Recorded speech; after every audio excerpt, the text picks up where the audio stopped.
So Jamal Herring sends Framption to retirement. Let's discuss it over at BWTM Sports Gaming. Stay tuned.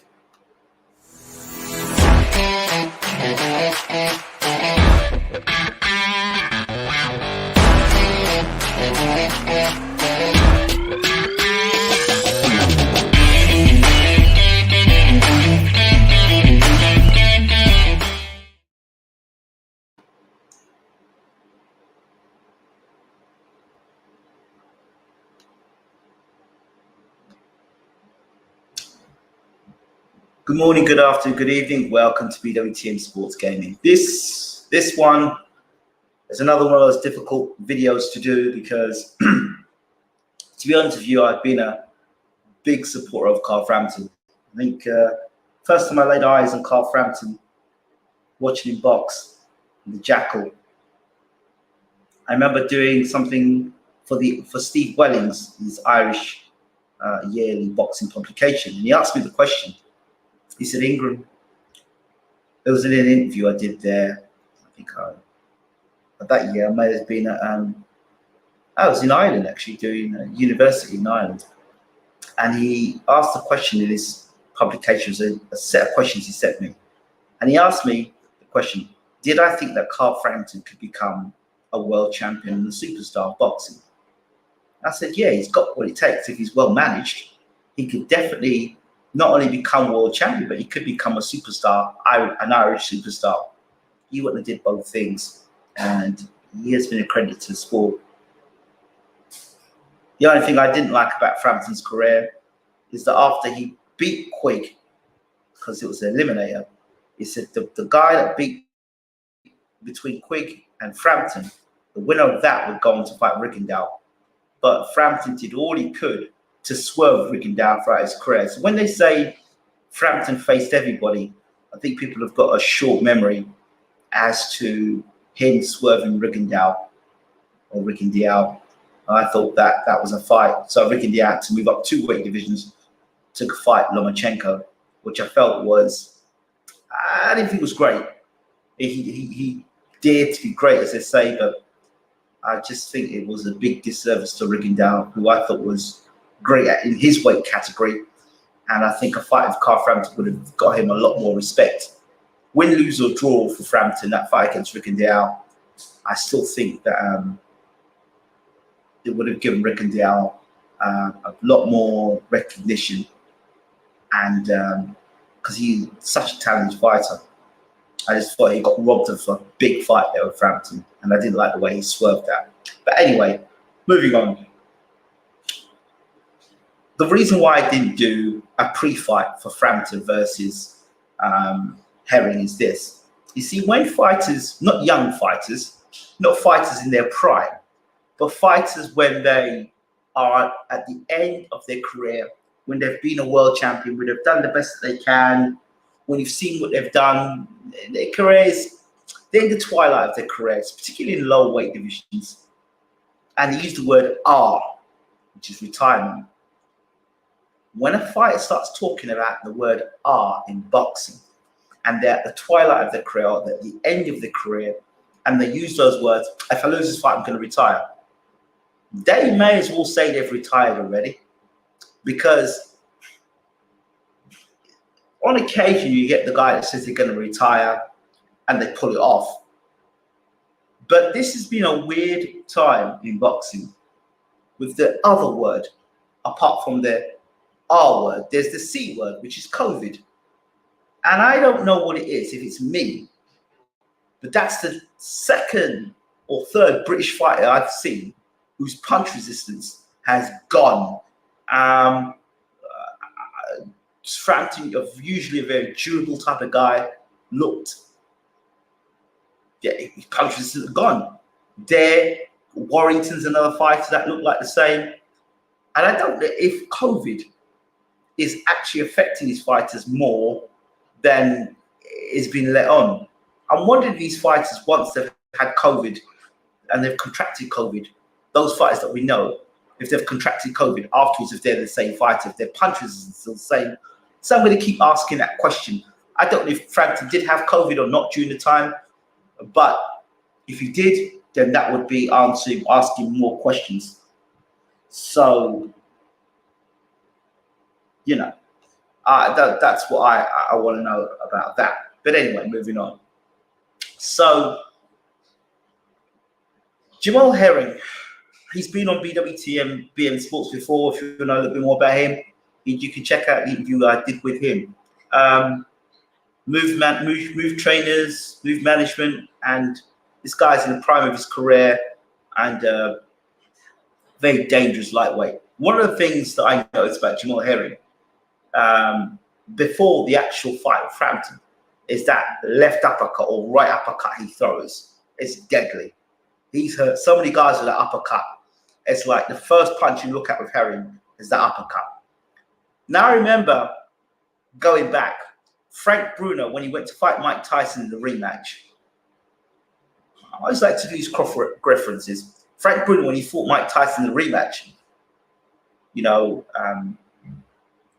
he said he winged it. The rematch against Tyson, he winged it. He knew that, I think it's something was eye or he just basically, he said it himself, I winged it. Basically, I just tried a thing, I didn't really, if it comes off, it comes off, it don't. It was one of them ones. And I feel like with Frampton, he's an honest guy, Frampton. You see his career, he's quite honest very outspoken, very honest about how he speaks and how he is and how he articulates. He's a very articulate man. And Frampton would have known, before the Herring fight, he would have known in sparring what he had left. So where in the fight as boxing fans, we saw Frampton literally fall apart sensationally and get stopped by Herring. In this situation, I think that Frampton and his team knew he was done before he got in the ring with Herring. I think so. And I think it was a point of almost winning it there. So at a point where it's like, yeah, I'm a former world champion. I've done what I've done before. Can I just rely on what I've done and my experience to get past Herring? Maybe I could get in there and land a punch, maybe hurt Herring and get him out there. If not, I'm in for a long night. The guy's tall, he's long, he's a good boxer, he can punch a bit. So then you talk about retirement. That already is like, you know what? That's the alarm bells. Like, you know what? Shit or butt. Listen, if I win this fight, fine. If I don't win this fight, I'm retiring. I'm shot to pieces. I'm done. Frampton would have made that assessment before he fought Herring. He kept saying he was going to retire. So I suspect in sparring, he probably he realized that he wasn't the same fighter. And let's also give Herring his credit as well. I'm not the same fighter that I once was. And even if I was the fighter back then, I still may have had problems with Herring, because even the way Frampton went about his offensive, where he went about his attack, the way he went about, he literally opened the door. He opened the door for Herring to throw the uppercut. He opened himself up and the right hand through the middle. He was open to those shots. And it was a beautiful shot that Herring caught Frampton with as well. And how Frampton got away from the uppercut, I don't know. And uppercut seems to be used more often now. We saw the uppercut with Gervonta Davis against Leo Santa Cruz. What an uppercut that was. And then we've seen it now with Frampton as well, and other fighters recently using the uppercut. It was just sad to watch a guy that I've had so much respect for down the years, get beat up like that. I mean, I just felt so sorry for Frampton. I really did. And I don't think Carl Frampton was the same fighter since the Santa Cruz rematch. I think since then, Frampton hasn't been the same fighter.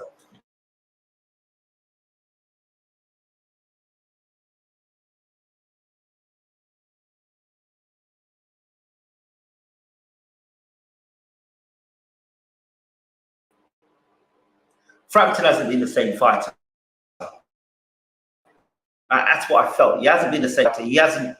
I don't know. Even the fight, he had the fight against Donaire, he still didn't seem the same fighter. And then when he went and fought Josh Warrington, and I said to people, Josh Warrington's going to run straight through Frampton. And Warrington came out like a madman. And even there, Warrington, who's not a big puncher, a big guy for the weight, was able to manhandle Frampton then. And of course, outside the ring as well, and his legal battles, I think all of those things took their toll on Carl Frampton, who's been a tremendous fighter, a ambassador for boxing, and for Irish fans, obviously, he's been for Northern Ireland, he's been a top fighter. So, Frampton's he's done a lot for his career, and got a lot of respect for it. But it would be great when you retire. When to retire, yeah, I don't know. You've got one foot inside the ring, one foot outside the ring. You talk about retirement. Are you giving fans value for money when you're kind of saying that I'm not really in this anymore? I'm gonna wing it. That's how it kind of feels, It kind of feels that way. But congratulations, Jamal Herring. If he wants to take the fight of Oscar Valdez, fine. If he wants to move up, you should see him now. He's super lightweight, light welterweight. Be interested to see how he does in a higher weight division, height, reach. Those things that he had in the low weight division, now he's moving up. Those things, he may not have the same benefits or advantages there, but we'll see. He's a quality boxer, a quality operator, and I think even Frampton at his best, his very best, would have struggled against Herring, because I think Herring is that good. I really do. So those are my thoughts on that. So the retirement thing.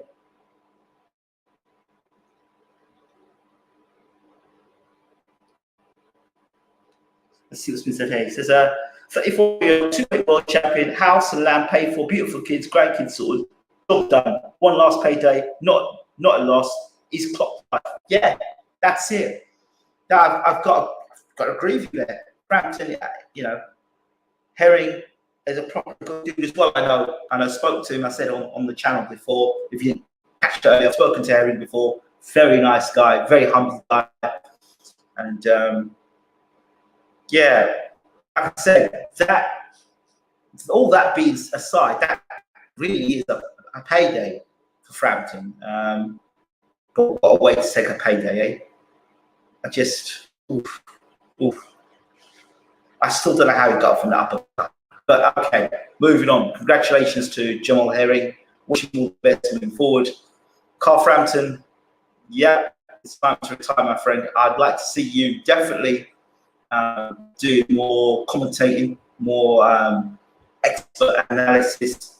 I think he's the kind of guy I can sit down and listen to all the time. Definitely I'd like to see him do more of that stuff now. I think he'll be a great help more to boxing in terms of being an expert, speaking his mind. I think he's a really good fighter and a good boxing brain as well. In snooker terms, it was a shot to nothing, win-win. Yeah, of course. You lose, you win really, because you still got the money in the bank. But taking them blows from Herring, them kind of punches, you want to be spending money well. Do you understand? So that's a chance you're taking when you do that sort of stuff. I would prefer to tell the truth instead of getting on the David Hayes salesman hype. Just say I'm after a few quid. Yeah, well, that is my point. That really is my point I'm getting to. Being pretty polite about it. It's just how you go about these things and how you say these things. It's when a fighter is not giving his all, or he's not going to give 100%, does he deserve to get paid 100% of the money? I'm just asking a question. I'm not digging anybody out here or having to dig at any particular fighter. But people, when they work, they give working class, particularly those who don't have the money to pay for just go and pay for fights or travel abroad for fights. you know, and pay for hotel rooms. They work their blood, sweat, and tears, and they give 100%. And then they go book their room, have faith in the fighter, get on the plane or wherever, and get across to watch a fight to see a guy give half. You know what I mean? Give half. You know, if I do, I do it. If I don't, I don't. That sort of thing. When there's so many fighters up and down the country who give their all because they don't have any options, they have to give their all. And yeah, that's what I'm saying. You know, I think Frampton's retired now, so I don't want to see him back in the ring again. But I still think that people need to be more truthful about how they are. But having said that, be truthful and say, look, you know what? I'm not the fighter I was before. I'm going to give it my all. If you'd said that, then I may have been a bit more understanding. Well, you know, you're saying you were going to retire. The old adage is when you start talking about retirement, you more or less are retired. And that was the case of Frampton from what I saw of him in the ring. Walking into Jamal Herring's uppercut was that was it really. You know, you walk into a guy whose best punches that uppercut and you walk straight into it. Yeah, so those are my thoughts on that. Oscar De La Hoya needs to sit down somewhere. He needs to take a seat somewhere. Someone needs to tell Oscar De La Hoya to sit down. Roy Jones is talking about Oscar De La Hoya fight. Now, do you remember, again, do you remember the shows when I kept talking about a Master League? Do you remember I kept talking about a Master League? And people went, it's not going to happen. It's not possible. Injuries in boxing, blah, blah, blah, blah, blah. We now got exhibition fights. How many more exhibition fights are we going to see? So there's that. On top of that as well, you've got fighters now coming out of retirement fighting again. So all this stuff I've been saying, exhibition fights, older fighters making comebacks. I'm still waiting for Tony Bellew to make his comeback. I'm waiting for Vladimir Klitschko to make his comeback. I'm sure Vladimir's going to make his comeback. I'm bound to write certain that Klitschko's going to make his comeback. But I think he's just picking his right time to make that comeback. But he's making his comeback.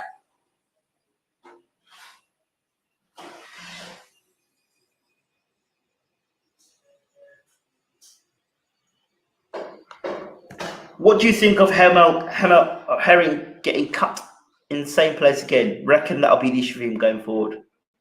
Not really. Because when you lose weight and the skin, you keep losing weight all the time. I think Herring's probably a much bigger guy than is being let on. When you lose weight, what can happen is the skin becomes fragile and it's susceptible to tears. When you look at guys like Ricky Hatton and Tyson Fury, guys who bounce up and down in weight all the time, they are susceptible to cuts as well because the skin is constantly going up and down in weight. I think Herring, if he moves up in weight, he may be less susceptible to the skin tear because he's closer to his natural body weight. So I think that might not be an issue. I don't know, but definitely fighters that keep bouncing up and down in weight, you find that their skin tears easier, they're susceptible to it. I think he is absolutely discrediting himself as a respected promoter doing this talking De La Hoya. I don't see De La Hoya fight again. I don't. I like De La Hoya back in the day. He was one of my favorite fighters. Back in the day, I got the whole De La Hoya series on these blue CDs. So yeah, De La Hoya was one of my favorite fighters.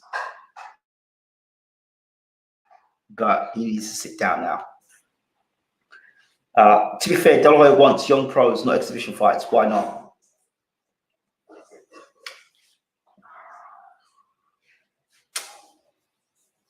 Okay. It was bad cut. Herring responded to it like a champion then. When you've had to struggle in life, I'm not things easy your way, you tend to be able to come through adversity easier than guys who've had it their way. So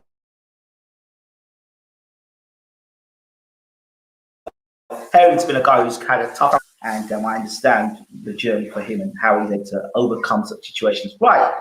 I think that's it for me. Short video today, just responding to the Frampton weekend. De La Hoya, Dillian White won in Deontay Wilder.